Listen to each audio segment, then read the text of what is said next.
What's up, you guys? Welcome to Boss Level 8. My name is Tech, and we watched the movie Vice, which is winning all kinds of awards, so we decided to talk about it, but we do things a little bit different. We're gonna read one critic's review about it, and then generally pick it apart, critique it, and make fun of it, because that's way more fun than just reviewing the movie.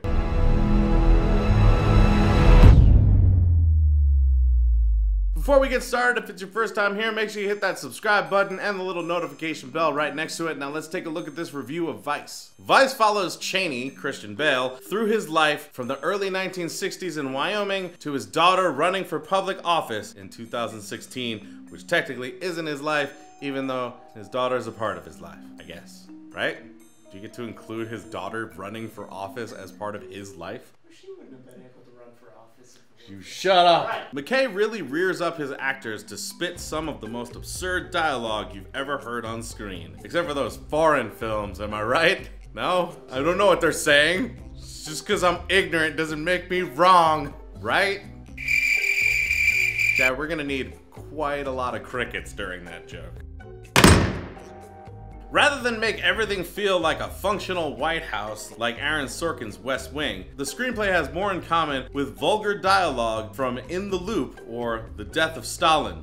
You're gonna be one of those reference critics. It's always so frustrating because then I have to do all this stuff to figure out what you're talking about. Yeah, it's so tiring. But I just want to know if you liked it and why you liked it or didn't like it and if I should see it. McKay pushes the limits as he did in many of his comedic outings with Will Ferrell. Unlike many of those movies, he hammers home points with the bluntest metaphors possible. Sure, that's fair. I can taste the sarcasm of that, but I don't think you should have to take that as a negative. A blunt metaphor is good. A metaphor in general is good. It's way better than being so straightforward that it becomes just like pedantic and pandering. Utilizing Plemons as the narrator feels like he's treating his audience like children, which some people are into. Change me. You hear that, ladies? All those women out there thinking they could change a guy? Some you can. He's basically there to break the audience out of a moment, explain to them an idea or concept, and then work us back into the movie, somewhat similar to a narrator. Let's move on. However, in his defense, two people walked out of my showing in the first 15 minutes for how negative the movie was about Cheney. A lot of this is steeped in fact, and a lot of this is satirical, and you just have to take it that way. It's not a documentary. And often documentaries don't just show facts, they take a stance too. It's not the news. Let's be honest, also, the news pretty much takes a stance right now. It's not, I don't know how you're gonna find something that doesn't take a stance and actually does something objectively, so either watch the movie or don't, I guess. 20 minutes later, another couple walked out because it was too kind. See? You can't please anyone unless you change a guy. Also, I have a weird feeling that 15 minutes and 20 minutes into this movie, you didn't step outside to do an exit interview and find out why people left early. I'm assuming you watched the movie. You just happened to see people leave. Like The Wolf of Wall Street before it, the depictions of Cheney and his character might be too divisive, or just divisive enough to get watched. You ever seen Crossfire? Not a good example. What would be a good example? You ever watch Sports Center? That's a good example. Watch anything on Sports Center. Like, literally you could walk, I could walk into any group of people talking about basketball who are huge basketball fans and just go, dribbling, and then run away, and they will just be fighting. But that's why we don't talk to Lakers fans. Yeah, sure enough. Carell seems like he's Carell at this point. Well, great that he found himself. He should have started an Eat, Pray, Love and then found himself earlier. And despite a good moment late. Yeah, I was thinking the same thing. He should have made the movie. I was trying to think of another movie where you find yourself. And I thought of Life is Beautiful, but that's about the Holocaust.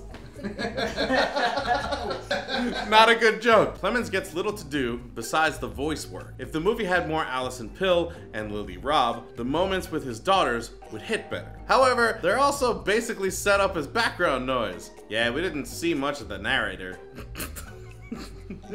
It's the most we've ever seen of a narrator. Yeah, it's like, that's a lot of the narrator. Yeah, because we've already established that this movie's about Cheney and not his daughters. Even the things about his daughters are about him, as we established at the beginning of this review. Well, they couldn't get into politics. Shut up, you! Perhaps the most underused element of the film is W himself, Sam Rockwell, because that was in a different movie called W, Josh Brolin, and not Vice, Christian Bale. This is getting confusing. Me. The performance screams impression, but he's still good at the character despite bearing almost no physical resemblance to the president. I don't know, that part in his hair looked great. It looked enough like him, I thought. Also, like, screaming impression. I mean, it's kind of hard to not be a bit of an impression. Like, the only time we're not like, oh, it's like he was doing an impression, but like a really good impression is when it's like, you know, Daniel Day-Lewis doing Lincoln, because we don't know what the hell he talked like, or like, you know, it could have been anything. We have a few paintings that we assume are correct. It's like, wow, it's like we were looking directly at Lincoln because we have no idea what that's like. Still, for the Oscar winner to be used so sparingly and laying the blame of the entire administration at Cheney's feet, this feels deeply flawed. Like a certain administration.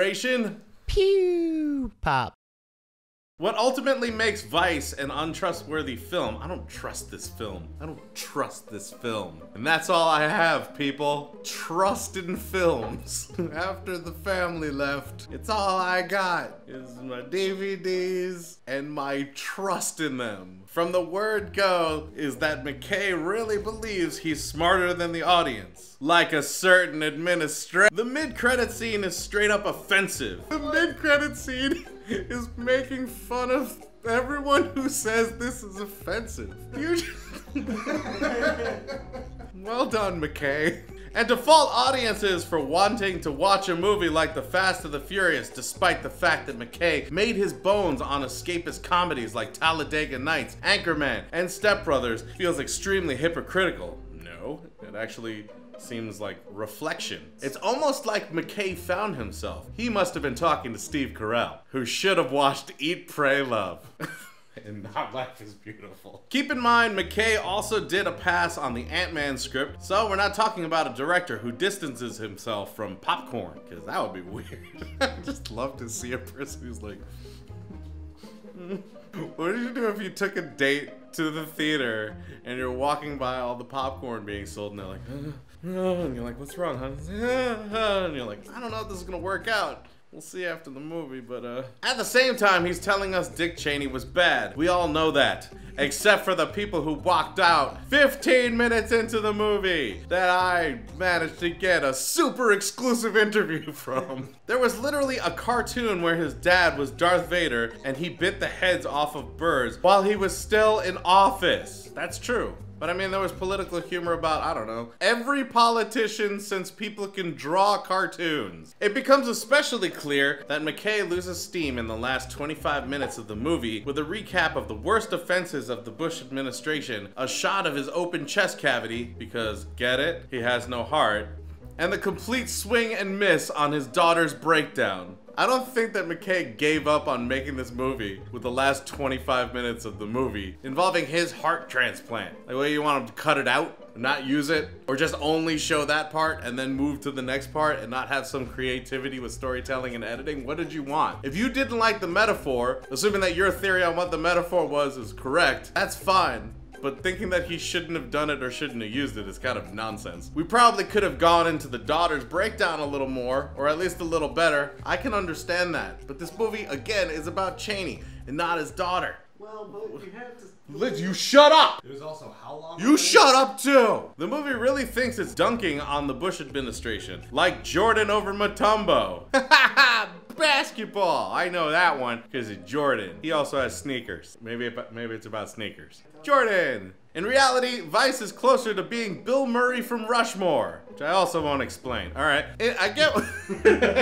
This is my problem with when the references fly from like critics. You have to watch like 14 other movies. I know the reference. I've seen Rushmore, but like you're assuming everyone's seen Rushmore, and now everyone has to go see Rushmore just to get your reference to see if they want to see this movie. That's a lot of work. I get what McKay is going for. I'm happy he didn't use kid gloves like Oliver Stone did with W in 2008. Still, McKay's lecture comes off as someone screaming into the void than someone genuinely having a conversation. It's not going to get anyone to our side in a political environment like this one, and if that's the case, what was the point? to tell a story, to give a point of view. Also, whose side are you talking about? That administration doesn't even exist anymore. It's for the purpose of satire. It's for the purpose of us having a conversation. Maybe a little bit of a better understanding. Maybe finding ourselves like Steve Carell did. McKay is too talented a director to waste his time making mediocre films. And if he ever directs a movie he didn't write, expect him to seriously shake up Hollywood. Instead, he gets in his own way and really drags down the movie in the process.